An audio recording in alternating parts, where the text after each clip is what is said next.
I'm okay, I'm fine. Kincana, kincana, teng neng neng neng neng. Ku menahan rasa sakit, rasa sakit. Few moments later.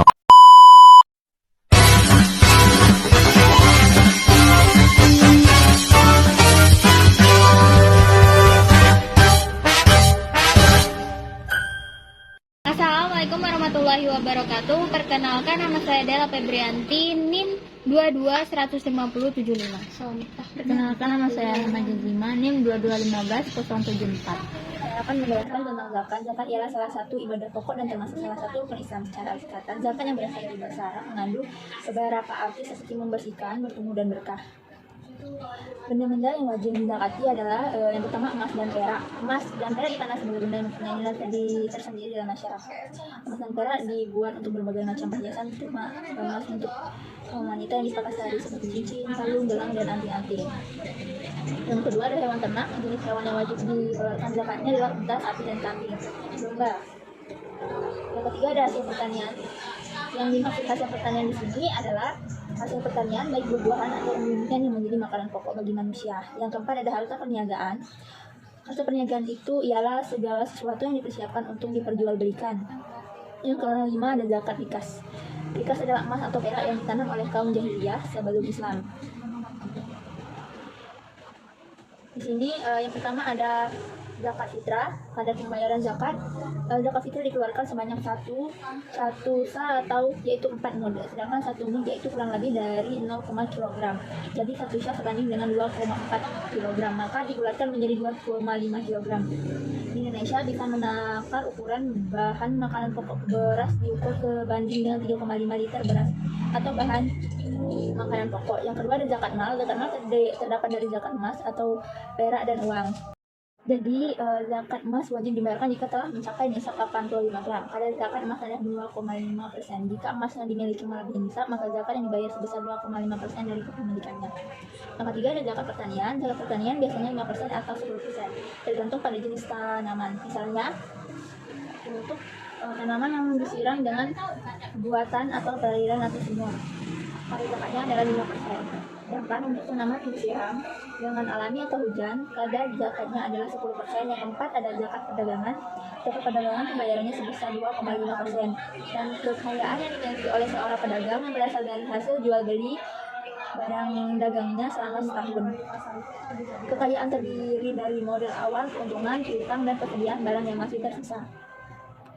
Di sini saya akan menjelaskan zakat yang harus dikeluarkan oleh seorang petani. Yang pertama, jika aliran airnya itu aliran sendiri, maka dia akan terkena 5%. Tapi jika dari air hujan, itu akan mendapat jatah zakatnya itu 10%. Jadi saya akan memberi contoh jika alirannya itu air sendiri. Pertama, contohnya 3 ton gabah. Jika biaya pengolahan 600.000 setara harga 200 kg gabah, maka hasil panen bersihnya 2.800 per kilogram. Jadi jika zakatnya itu jatah zakatnya itu 5%, maka dikali 2.800 kilogram sama dengan 70 kilo. Jadi inilah yang harus dizakati seorang petani yang jika hasil panennya itu 3 ton gabah. Di sini saya akan menjelaskan zakat emas. Nisab zakat emas yaitu 85 gram. Jadi jika melebihi 85 gram maka wajib untuk membayar zakat. Saya beri contoh, misalnya 1 gram emas itu harganya 1 juta.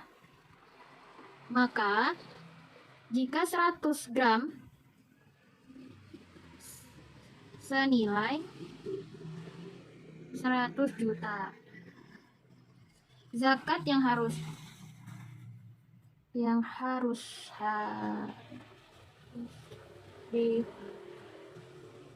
kan, yaitu 2,5%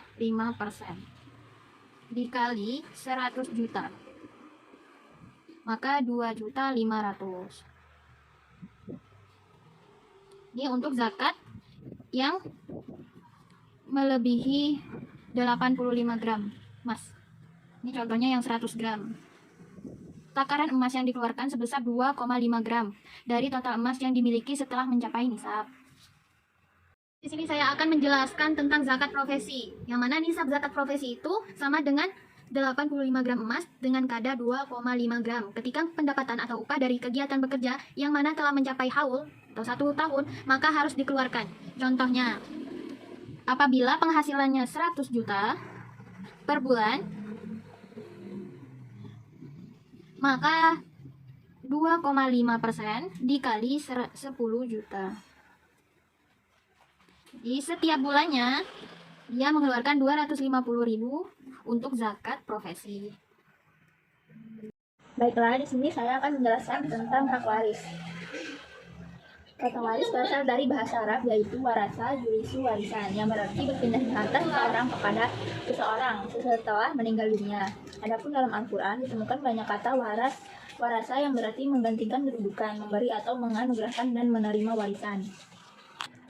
Lalu orang yang berhak mendapatkan warisan yaitu para ahli waris yang mempunyai hak waris dari seseorang yang meninggal dunia, baik yang ditimbulkan melalui hubungan turunan atau dinasbi, hubungan periparan atau asar, maupun hubungan perwalian atau mewali.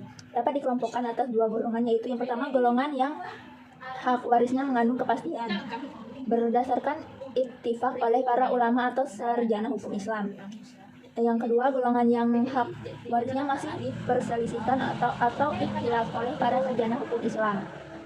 Golongan ahli waris yang telah disepakati hak warisnya terdiri atas 15 orang laki-laki dan 10 orang perempuan. Yang kelompok ahli waris laki-laki, pertama ada anak laki-laki, cucu laki-laki, dan seterusnya ke bawah. Lalu ada bapak, kakek sahih, dan seterusnya ke atas. Saudara laki-laki sekandung, saudara laki-laki sebapak, saudara laki-laki seibu, anak laki-laki saudara laki-laki sekandung, anak laki-laki saudara laki-laki sebapak, paman sekandung, paman sebapak, anak laki-laki paman sekandung, anak laki-laki paman sebapak, suami orang laki-laki yang memerdekakan budak. Lalu kelompok ahli waris perempuan ada anak perempuan, cucu perempuan, ibu, nenek dari pihak bapak dan seterusnya ke atas, nenek dari pihak ibu dan seterusnya ke atas, saudara perempuan sekandung, saudara perempuan sebapak, saudara perempuan seibu, istri, dan orang perempuan yang memerdekakan budak. Baik, di sini saya akan menjelaskan tentang pembagian warisan ketika seorang ayah meninggalkan 3 orang anak dan 1 orang istri. Yang mana ayah tersebut memiliki uang 500 juta. Pertama, uang 500 juta.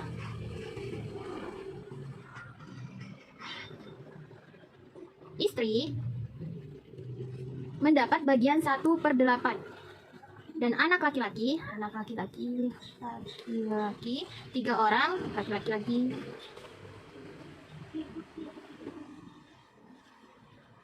sisa dari 1/8. Jadi pembagiannya sisa 1/8, sisa kita anggap 1/8 dibagi sisanya berarti mendapat bagian 3%. Ini anak laki-laki berarti 7 dan 7.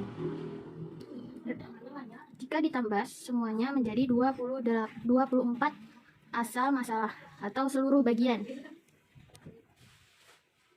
Seluruh bagian 500 dibagi seluruh bagian menjadi 20.833,333.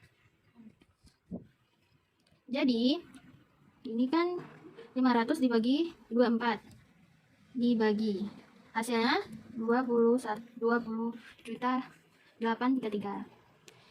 20,8 ini dibagi 3 menjadi 62.500.000. Berarti ini jatah istrinya. Kemudian 20 juta ini dikalikan 7 hasilnya 145,3 sama salah. Ini juga sama.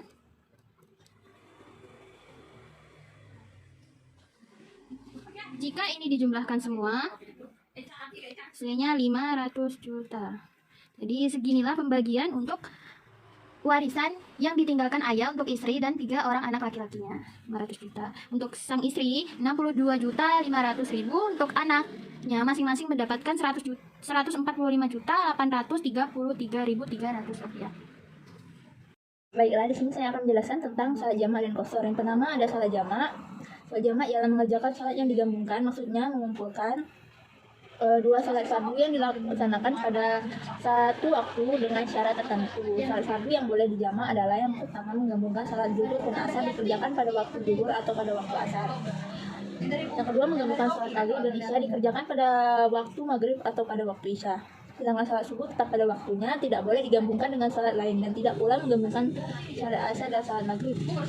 Terbagi menjadi 2. Yang pertama ada jamak takdim atau jamak yang didahulukan, mengumpulkan 2 salat yang dilaksanakan pada waktu yang pertama. Misalnya menjamak salat zuhur dengan asar dikerjakan pada waktu zuhur, atau 4 rakaat salat zuhur dan 4 rakaat salat asar, atau menjamak salat maghrib dengan isya dilaksanakan pada waktu maghrib, atau 3 rakaat salat maghrib dan 4 rakaat salat isya. Yang kedua ada jamak takhir atau jamak yang diakhirkan, mengumpulkan 2 salat yang dilaksanakan pada waktu yang kedua. Misalnya menjamak salat zuhur dengan asar dikerjakan pada waktu asar, atau menjamak salat maghrib dengan salat isya dilaksanakan pada waktu isya.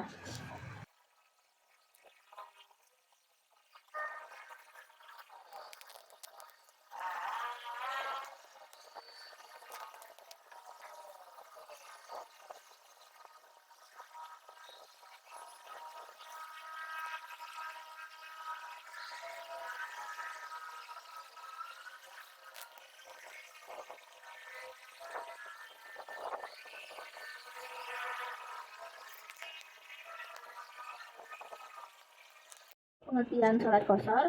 Salat qasar adalah salat yang dipendekkan atau diringkas, yaitu melakukan salat fardu dengan cara meringkas dari 4 rakaat menjadi 2 rakaat. Salat fardu yang boleh diringkas adalah salat yang jumlah rakaatnya ada 4, yaitu zuhur, asyar, dan isya.